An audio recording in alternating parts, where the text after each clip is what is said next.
In terms of actions, Alex, that we have taken, or we're working to take, I should say, from the federal government, we've increased disinformation research and tracking within the Surgeon General's office. We're flagging problematic posts for Facebook that spread disinformation. That's amazing. Jeffrey A. Tucker is here. He's the founder and president of the Brownstone Institute, and his book is called Life After Lockdown. Mr. Tucker, thanks for being here. I'm trying to think of the foundational first principle question here. I think it's something like, we don't realize how rare and precious our freedom of speech is in America, so we take it for granted, obviously. So maybe you can help us put into perspective how unique this thing even is, freedom of speech. If you want to control the people, you have to control the public mind, which means the public culture. And that means the distribution sources of all information. So every censor in history has tried to control the editors, the publishers, to keep the people from knowing things that would destabilize the regime. That's the big issue. And so generally regimes have allowed you to talk about whatever you want,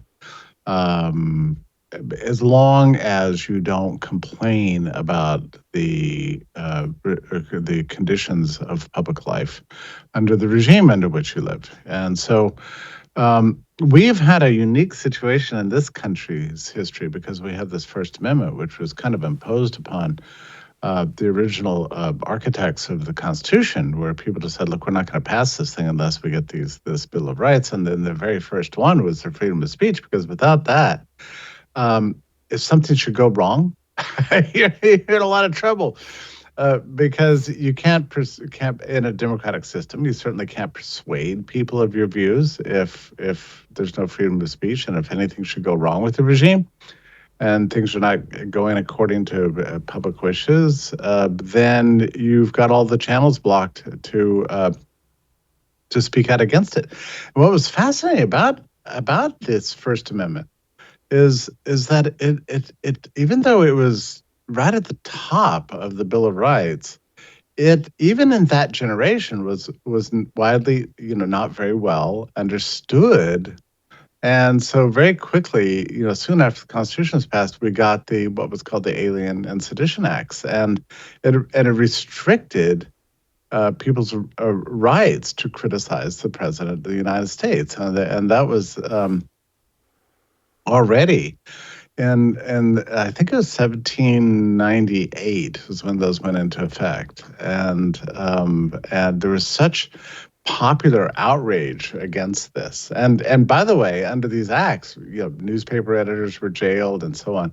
There was such popular outrage that it brought Thomas Jefferson to power, all right, in 1800, and those acts were quickly repealed.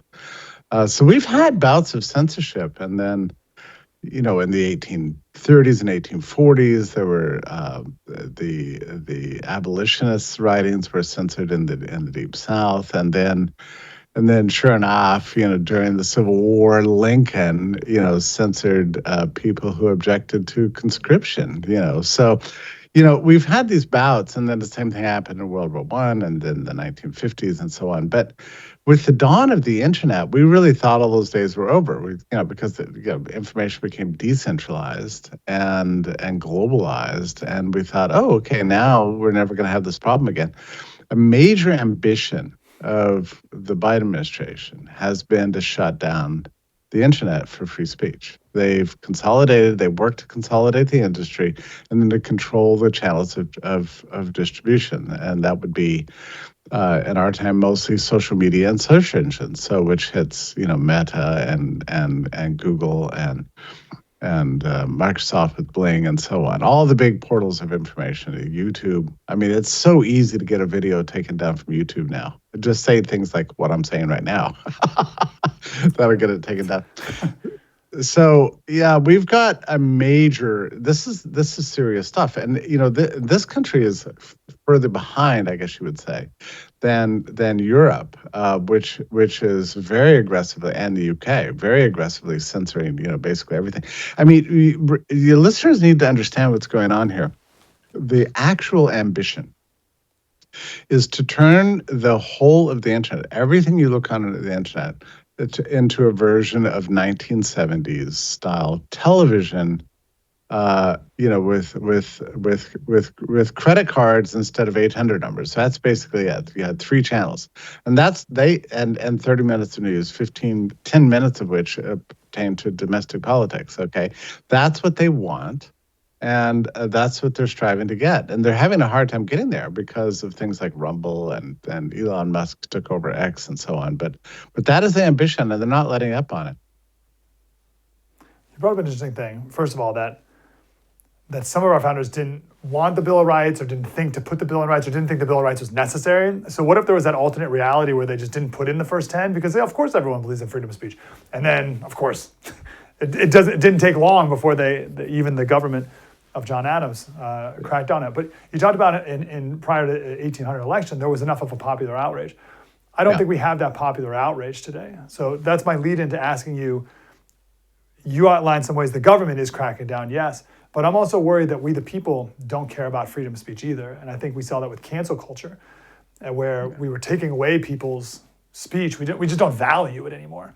Does that make sense to you? Yeah, I think it's true. There's been a growing, it shocked me, right? But a growing revulsion against speaking. I remember during lockdowns, it became perfectly obvious to me during the lockdowns of after March 2020, when people would get out and protest, and the whole of the U.S. media was, denouncing them. Oh, don't talk to me about your freedom, right? And which they would spell with D-U-M-B at the end.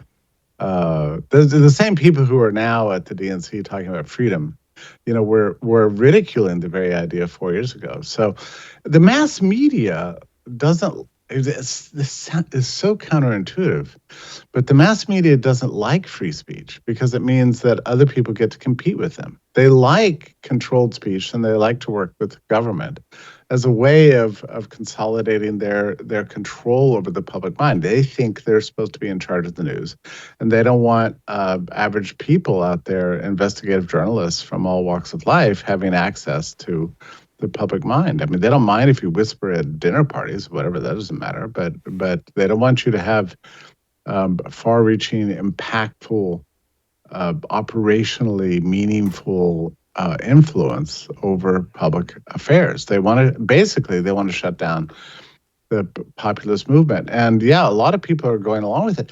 Now, one of the things that people do not understand is that censorship takes a different form now than it used to. It's I guess a little more subtle. You still have this sort of heavy hand of government, but it operates through third-party institutions, universities, nonprofit organizations receiving grants from government, and nobody actually gives the order. They're always bureaucracies, and they're very thick, convoluted censorship industrial complex that's just making recommendations and flagging posts. Like you played in that clip from the White House spokesman at the time. We're just merely flagging posts. We're just flagging things. That's all.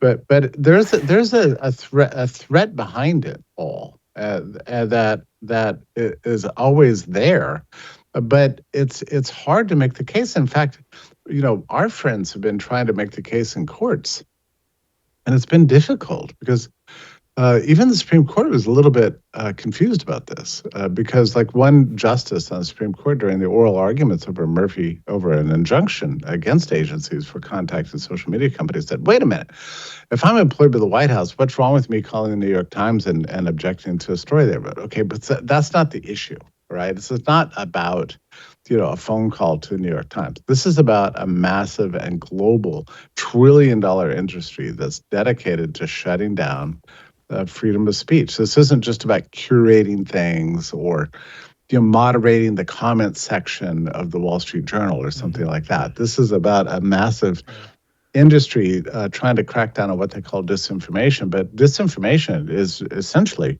that's just a politically unpopular speech, or another way to put it is speech that threatens the powers that be. I mean, that's what they call disinformation.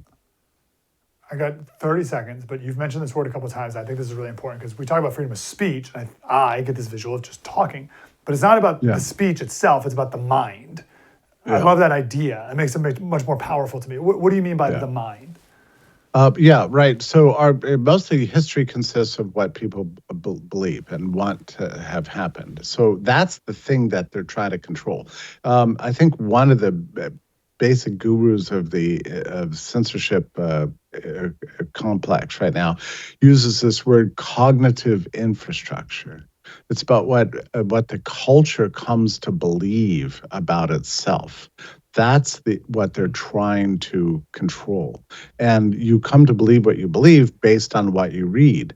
That's why CNN's so anxious to get into your smartphone and have and take over your notifications. I mean, this is why there's such dominance of the mainstream media, even though it's got ever fewer people. The goal is to control the public mind in ways that assure the stability of whoever is in charge. And we know that who's in charge right now.